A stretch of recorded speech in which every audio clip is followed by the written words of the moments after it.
Adakah larangan melihat kemaluan lawan jenis jika sedang bergaul antara suami istri? Tidak ada. Tidak ada masalah, tidak ada larangan sama sekali dan boleh, ya. Bukan itu semua hal yang mubah. Yang dilarang saja yang Anda jauhi. Yang dilarang adalah seseorang meletakkan kemaluan di kemaluan istrinya pada saat lagi haid dan nifas, dan meletakkan kemaluan di dubur dalam keadaan apapun. Itu tidak dibolehkan. Dan kita tahu sumber penyakit AIDS, penyakit-penyakit, ya, kemaluan itu kebanyakan karena dubur, kan itu. Makanya diharamkan. Kata Nabi SAW, Allah melaknat, ya, siapapun yang mendatangi dukun dan siapapun yang menggauli istrinya di haid dan nifas atau menggauli di duburnya.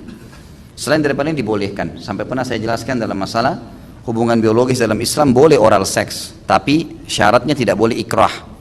Ikrah itu tidak ada sesuatu yang memaksa dia sehingga dia membencinya, gitu kan? Maka itu semua dibolehkan, termasuk hal-hal yang dilarang kalau sendirian kayak onani misalnya, ya, itu dibolehkan kalau pasangan yang melakukannya. Itu hukum suami istri berbeda, terbuka semuanya.